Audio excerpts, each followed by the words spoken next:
I'll cut you a check for $1 million. Will you consider yourself rich? No. What's $1 million today? You can't even buy a house in Ramat Beit Shemesh. Now, what are you going to eat after that? How many years can you live off $1 million? You're spending $100,000 a year. It's 10 years. Maybe. And that's if you don't share it with anybody. There's no end to the amount of money that a person can want or need. But if you have kol, you have the Birkas Hashem, you are connected to a flow of divine energy that constantly flows and is replenished. That's what the Beis HaMikdash is. That's what Shlomo HaMelech experienced. He had wealth that was beyond imagination. Why? Because he was connected to the source of all wealth, to kol. To kol. You only get to be kol, 50 level, if your desire is to bring the world back, to give it kol, to give it all the ore. If that's your agenda, then you can connect with it, like Rabbi Meir said in the Mishnah. And what did Lavan want to do? Bikesh Lavan la'akor es hakol, to rip out the kol. Now, listen carefully. And I said this briefly last time. Lavan is Bilam. Now let me read you a source for that. Okay? It's the Zohar. This is the Zohar. It is, if you follow the Zohar Yomi, it's connected for Chaf Vav Cheshvan. I'm going to read it to you in Hebrew translation. Amar Behuda. Ma ra'a Yaakov sheshalach le'esav. Why did he send all these things to Esav? Amar im Lavan garti. Why does Yaakov connect Lavan to Esav? What's the point? Ume'asa b'shlichuso shel Esav davar zeh. What did that have to do with the gift that he was sending? Ela Lavan harami kolo holach ba'olam, says the Zohar. He was known throughout the world. Shilohaya Adam Shinatzel Mimenu. No one could escape him. Just like no one could escape where? Mitzrayim. Why? Vihu Haya Mechashef Bikshafim Begodol Bekosmim. Because of the sorcery and black magic that he practiced. What did he practice with? What did he use for the Trufim? Why does Rachel steal the Trufim? She knows how powerful he is. I got to get him. I got to take away his kalim. Otherwise, we're all in trouble. Now, says the Zohar, Va'avi Be'or Haya. He was the father of Be'or, otherwise known as Be'or Avi Bilam. So, according to the Zohar, he was the grandfather of Bilam. Shekasuv, it says in Yeshua Yud Gimel, Bilam ben Be'or HaKosem. He was known as the sorcerer. The wizard, I guess is a better word. V'lavan chacham b'machshefim v'bakosmin yosem mekulam. The greatest of all of them was the Zayda. He opened the business. Lavan and sons. Kosmim and sons. V'im kol zeh lo yachol Yaakov. But Yaakov was able to prevail over him. V'rotza la'abed es Yaakov bekama kli zayin. He tried with many weapons to destroy Yaakov. As it says in Dvarim Chavav, Arami, Oved, Avi is a reference to Lavan. And that's in the name of Rabbi Yehuda. It quoted in the Zohar. And then there's Rabbi Abba, who says, they bring a pasuk in Bamidbar Chavbeis, Ki yadati es asher tivarech mivorach. Balak says to, and they say Balak was even bigger than all of them, Balak says to Bilam, Va'asher ta'or, you are. Hello, what are the letters here? Or. But what is it? It's or that's used for what purpose? To destroy. Now. Who said Balak is higher, more wizard? Lavan. And they say that Balak was even bigger than all of them. The question is, why did he have to go? Why did he have to go to them? Because Bilam was the counterpart of who? Again, repeating performances. Lavan was the counterpart to Yaakov. Bilam was the counterpart to Moshe. It's the same story, just repeating. Each time we go through another revolution, another battle of the same forces. So what that shows, and that's why Chazal, in their infinite wisdom, linked the Haggadah. In that pasuk, right, Lavan is called Arami Oved Avi, Vayered Mitzrayma, because the battle with Paro and Moshe, and eventually with Bilam, who instigated Paro, was an old battle. And by the way, it precedes Yaakov and Lavan and goes all the way back to Gan Eden. So let's just take one step back to Gan Eden. Okay, the Nachash. The Nachash, Adam and Chava. Each did, listen carefully, something wrong. What did the Nachash do wrong? He seduces Chava, speaks the Lashon Hara against Hashem, right? What was his motivation? Kina. He had jealousy. And what was Chava's issue? What did she want? She wanted to be equal to Hashem. What is that? Kavod. I don't want anybody to be higher than me.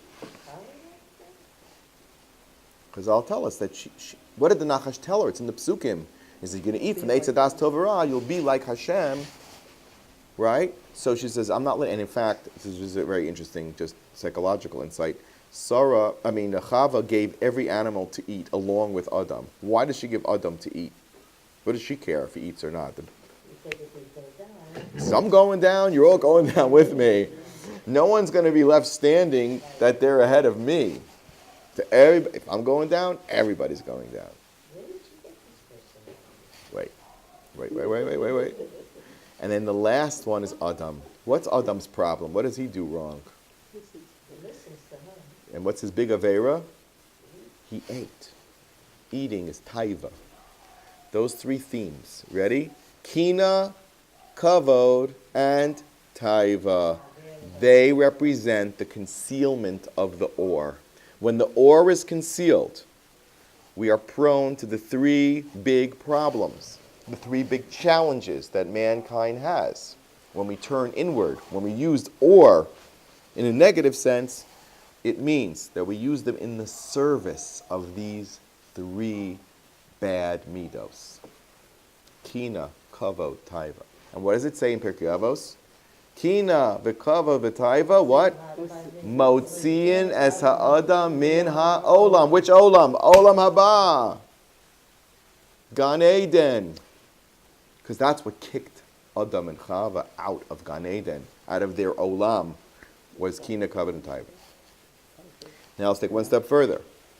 The Mishnah also in Pirkei Avos contrasts Avram and Bilam, correct? Okay. Right. Because it is, listen carefully, it is Avram who establishes that the light of the world will not go out, that the organus will return only through Avram Avinu. Why? Because it says, Asar Doros Minoach Bad Avram. They didn't make it. They were subsumed completely by Kina, Kavod, and Taiva. Couldn't save them from the Nachash. We couldn't save them until Avram comes. V'kibel alav schar kulam. He says, Hashem, there's two versions, either kibel or kibel alav. He says, I'll take on this responsibility for you, Hashem. Give me the job. Kibel alav. He says, I'm going to bring the world to its tikkun. And didn't he spend his whole life trying to do that? In every ounce of his energy to bring the world back to Hashem. That's Avram Avinu. He said, I'll do it for you. So the counterbalance to that is Bilam. Bilam Lavan, Avram Moshe. Got it? What does the mission Pirkei Avos say? Okay, Kol sheyesh bo shlosha dvarim mitalmidav shel Avram Avinu. You want to be a student of Avram Avinu? Yeah, I need three unique qualities. What are they? Well, we say that's another three. By the way, we'll get to that in a second. That's a very good point. He says, Ayin Ra, Ruach Gavoa, Nefesh Rechava. Let's break that down. Ayin Ra is what? Kina. Ruach Gavoa, haughtiness is what? Kavod. Nefesh Rechava. Nefesh is the lower part of man, the bestial part of man, which is eat and sleep and procreate, and that's it. Nefesh rechava. Why? Why? It's a lot of appetite. So those three traits are what Avraham Avinu was just the opposite. The Mishnah says, "V'kol sheyesh b'irdo shlosha dvarim acherim mitalmidav shel Avraham Avinu," which is what? Ayin tova, a good eye. You look at somebody not with jealousy, but with fagin them and with excitements and wanting them to be successful. Ruach nemucha, from humility, as we said, part of the, if you want to join the Lamed Vav Tzadikim, you got to be humble. And then the last part is nefesh shefela, not overly consumeristic. Just made up a word. Materialistic, thank you. What? Non-material. Not focusing on the material. Shefel, simple. That's simple. Now, the Mishnah is not done. It goes on to say an interesting observation. It says, Uma bein talmidav shel Bilam Arashal, Avraminu Bilam Arashal. What's the difference? What's the difference? Of course, it's the difference what you just said. Very good. We're on the ball. Mrs. Brown's got it down. What does it say? It says, I'm going to read it to you. It says, Ochlim ba'olam hazeh v'nochlim la'olam haba. They have benefit in this world, and they also get olam haba. It says, why? It says, Lahanchilo ohavai yesh. Yesh is Begematria 310, which represents the 310 worlds that Hashem would create for each tzaddik. Whereas Bilam, it says, interesting thing, it says, Yorshim Gehenim, they inherit Gehenim, v'yordim lebe'er shachas, and they go down to the eternal nothingness. Right? One second. Yorshim Gehenim. By Avraham Avinu, we said he has a reward in this world, and he also has a benefit in the next world. So think about it. What Hashem is saying is that Bilam in this world, his life is Gehenim. Bilam's this world and his Talmidim is Gehenim, and in the end, they end up nothing. I just heard this last night, late in the middle of the night. I was listening to my one of my Rebbeim, Chaver Rabbi, Rabbi Kessin, in his Shiurim, and he was talking about the fact that people make a big mistake. There are certain religions that say that there's such a thing called eternal purgatory, burn forever. And he said it's absolutely not true. He says in Yahadus we teach that you're either going to connect to Hashem and have the benefit forever, or you don't connect and you don't get the benefit. That's all. So the opposite of that is that you just don't get anything. You just fade. You just disappear. Disappear. Just disappear. Because why? They have disconnected from Hashem. When you pull the electricity, what happens when you pull the plug on something? The light goes out. The light, the organuz just gets pulled, and you're where? You're in the choshech. And that's what Yavan was. Choshech is the Yavan. All right. Let's go back. I'm sorry. You have a question? No, I'm just blown away. Okay. His name's Lover, white. White. What is white in colors? Tell me what white is. All the colors. Is it all the colors, or is the absence of colors? Absence. It's the absence of color. Hello. It's no light at all. Or completely made into an ayin. Okay, wait. I just have to go through this real quick. You're going to indulge me 5 more minutes. Very quickly, because there's too much to leave behind. I wrote so many notes and everything, and I didn't even get there. Okay, next week. So, as I said, Lavan is Bilam, according to grandson. It's the same person, regurgitated. So that means that Lavan could either curse or bless. I think I mentioned this briefly last week. It says when Lavan reaches Yaakov, Hashem appears to him and says what? Be careful, don't speak to Yaakov. Mitov viad ra. Don't speak to Yaakov. He said, mind your manners. He's coming to kill him, for God's sakes. Hashem should say to him, don't lift your sword to against Yaakov. Was it? I want you to talk nicely. Respect the manners. What sound we're talking about? Maybe because it's going back to the Gan Eden thing that told us. Right. Eitz hadas, tov v'ra. He says, listen, you're playing the part of Nachash, right? You're playing the part of Nachash.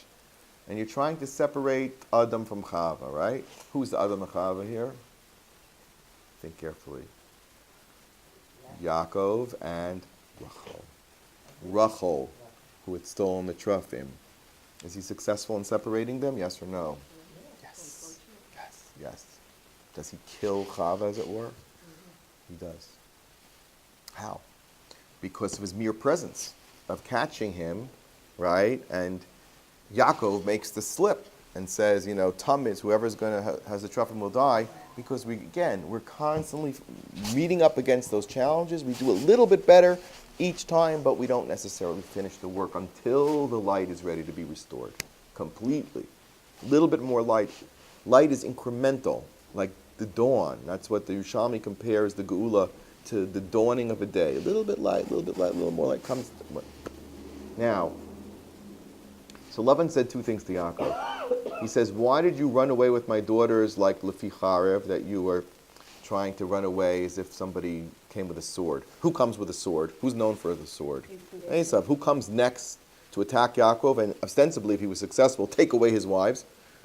So it happens. Whatever Lavan says happened. He threw bombs in through his words, just like the Nachash did.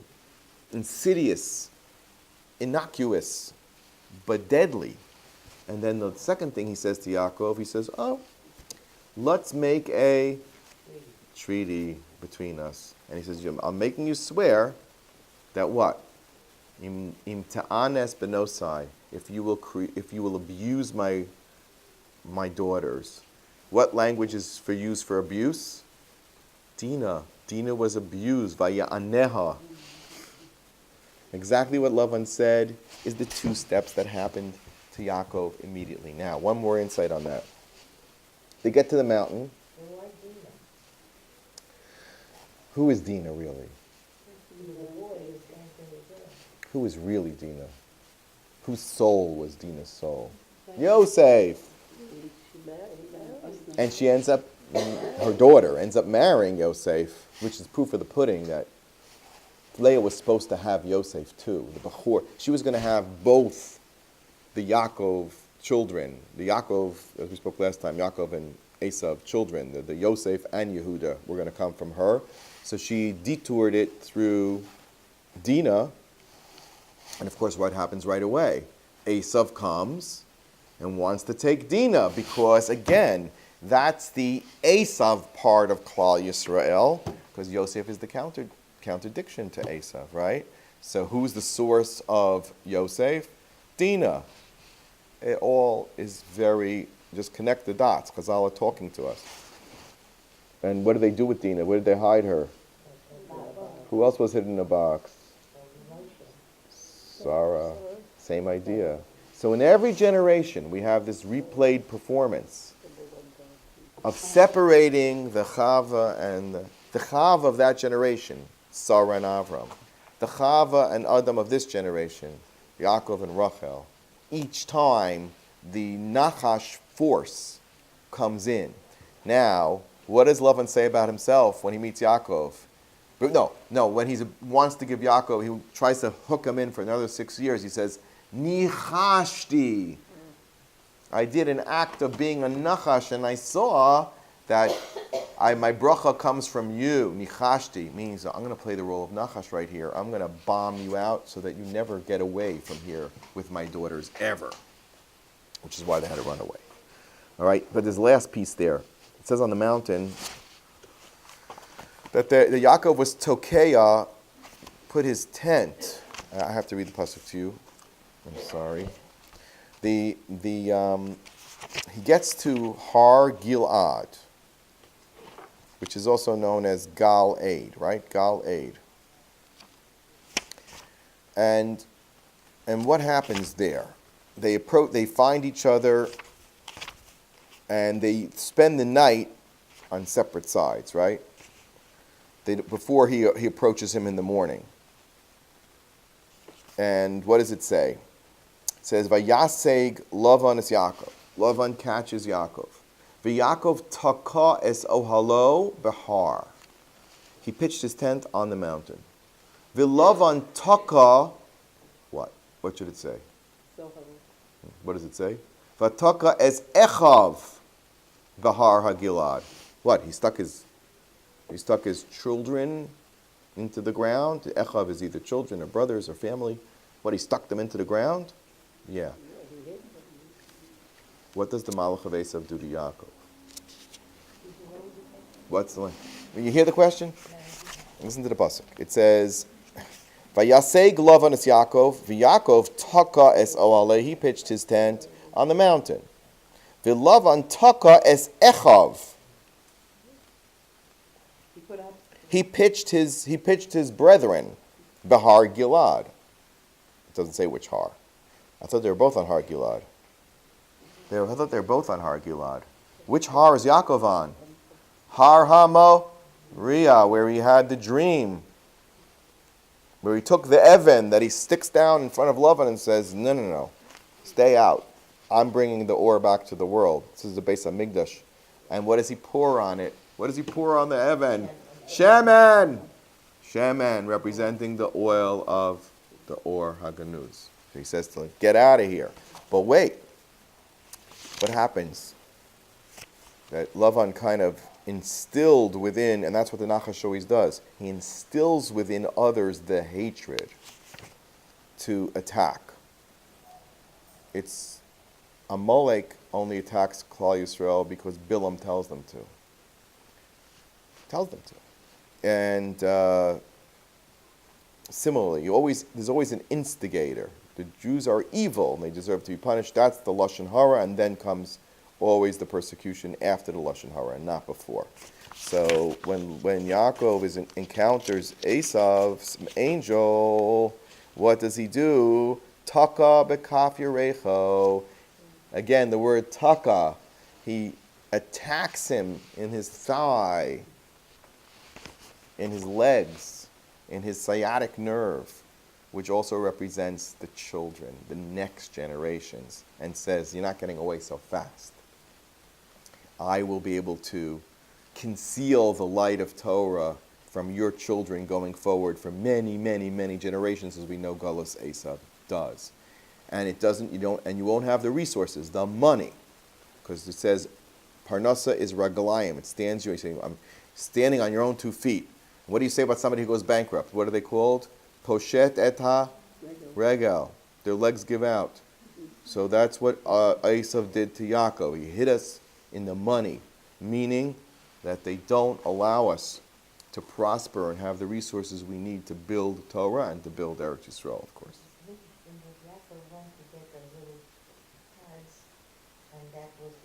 That was the Pach Shemen. That's what they say was the Pach Shemen.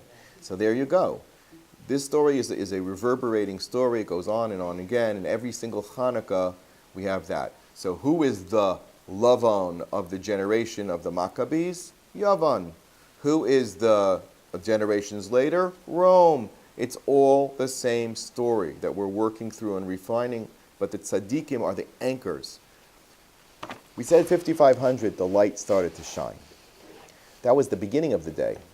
What was the midpoint of the day?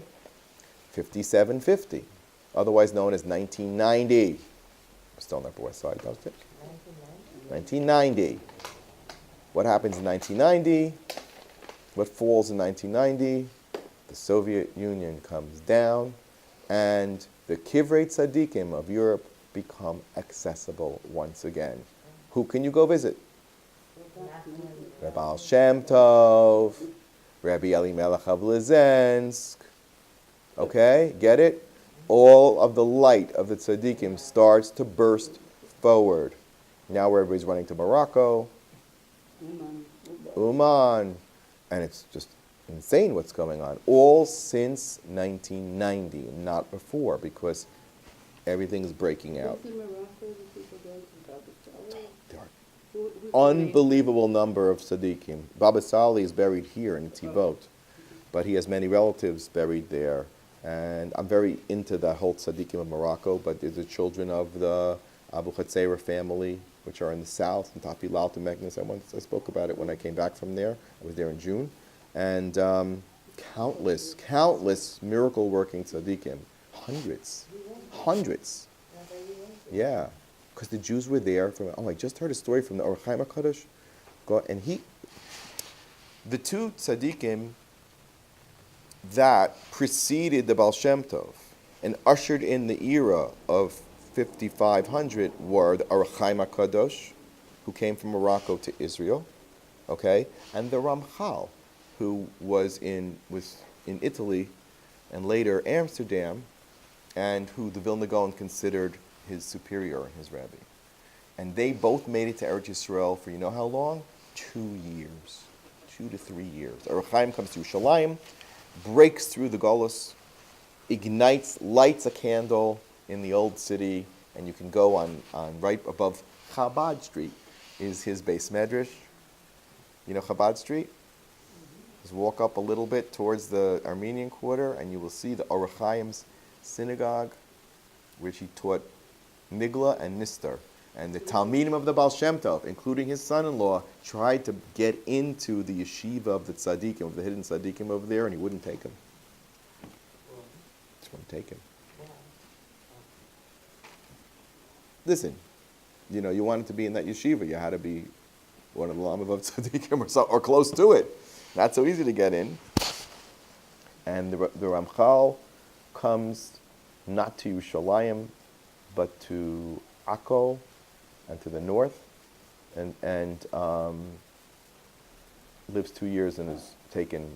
And also, his grave is supposedly in Tveria next to the Rambam, and people associate the Ramchal, Rabbi Akiva, and the Rambam kind of together because that represented the Avos and the Emos. I want you to think about it this way. Right brain, left brain. Right brain, left brain. Right brain is math, intellect, right? Gemaras, Chakiros. Left brain is emotion, creativity, psychology, understanding, Bina. Chachma, Bina, leading to Das. Das is the action. All right? There were certain tzaddikim that represented the Chachma. Certain represented the Bina.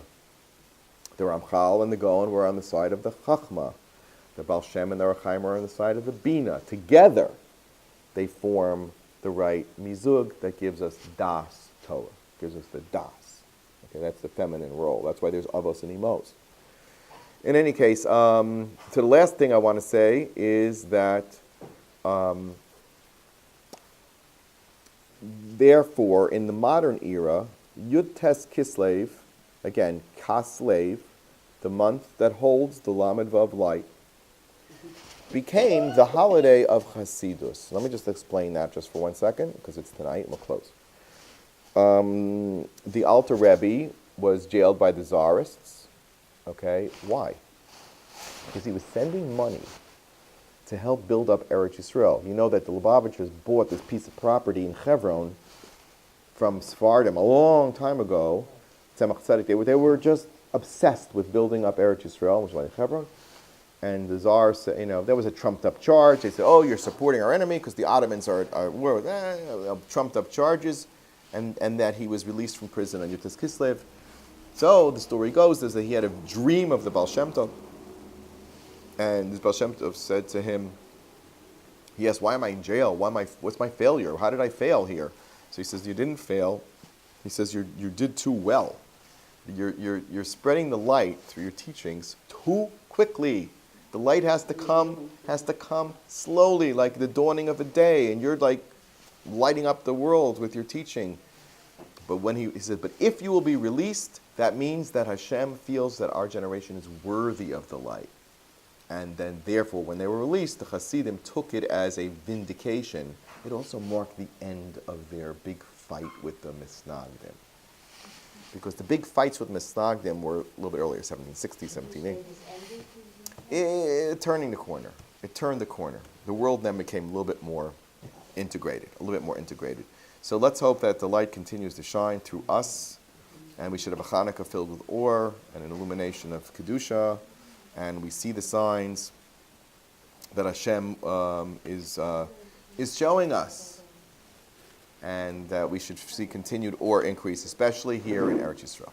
Amen.